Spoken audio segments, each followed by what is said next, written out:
What's up, guys? This is Troy with 789 Tech and More, and my Samsung Galaxy S23 Ultra has arrived. It is scheduled to come out on February 17th, and I got mine a few days early, and I'm okay with that. Now, I did the whole pre-order thing where you get a free upgrade from 256 to 512, and I highly recommend you take advantage of those options. Now, I ordered mine through AT&T, and when you order through a carrier, your color options will be green, phantom black, lavender, and cream. I decided to go with cream because last year I got the green version. If you order through Samsung.com, you'll get lime, sky blue, graphite, and red. Now, because I did the pre-order, I was able to get the free upgrade from 256 to 512. Normally, the 256 option is $1199, $1299 for the 512, $1,619 for the 1 terabyte option. All the Ultras come with 12 gigabytes of RAM and a 5,000 milliamp battery. This is the second year in a row that Samsung is using this redesigned box made from 100% recycled paper. Like last year, the 22 Ultra, it used to come in bigger boxes like this. This is the Note 20 Ultra from 2020.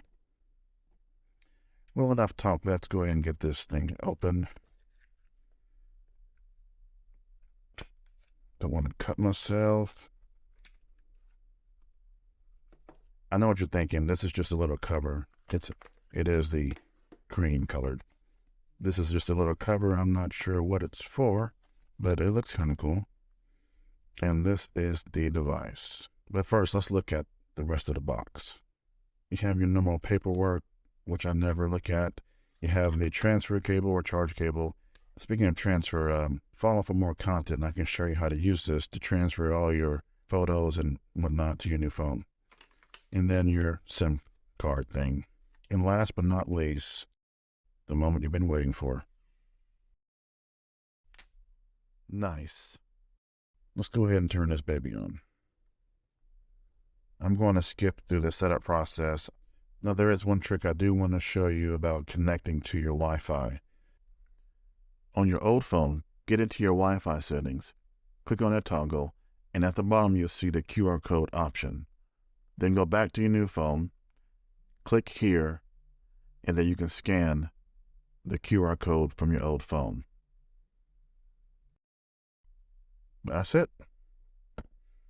We're now connected. Now, looking at the phone, yes, we can see the design looks very familiar from last year's model, but it's actually improved in my opinion. The sides are a little flatter, which feels more ergonomic, and it's easier to hold in the hand. The screen is 6.8 inches and is less curved than last year's model, which will make it easier to apply a screen protector. I was hoping it would be a flat display, but oh well, what can you do? The specs of the display have not changed in terms of the essential features, including 1750 nits peak brightness, 1440p resolution with 500 ppi, and a variable refresh rate ranging from 1 Hz to 120 Hz. However, the screen now has the capability to dim at an even lower level, making it ideal for nighttime viewing. Just be sure not to drop the phone on your face while lying in bed. Not that I've ever done that. If we get into the settings here, you can see by default, the motion smoothness is already set to adaptive. You can drop down to 60 Hz if you want to save battery, but it will look a little choppier. I say leave it, and I'll explain that in a bit. Looking at the screen resolution setting, by default it's at 1080p. I will change mine to 1440p to take full advantage of this awesome display. I'm not worried about battery life, and I'll explain why. The battery size, like last year, is at 5,000 milliamps, but they say their battery life has improved because of the new chip. We'll have to see if that's true or not. Either way, Samsung's fast charging capabilities are truly impressive. Here is an example from my S22 Ultra a few weeks ago. When I woke up, my phone was at 17%. I plugged it in, and when I came back 20 minutes later, it was up to 55%. Not to mention that this was done with the 25-watt charger that I got from my Galaxy Note 20 Ultra a few years ago. So just imagine what the 45-watt charger can do. I was going to get the 45-watt charger, but because this is so good, I decided to save myself 45 bucks. Yes, I know I'm cheap. If you want to buy the 45-watt charger, I'll leave a link to it down in the description below. Now on the back, we can see the same quad camera arrangement from last year, but this year we get a 200 megapixel primary camera, a 12 megapixel ultra wide camera, and two 10 megapixel telephoto cameras. Now obviously the primary camera by default is not set to 200 megapixels because that would be bad.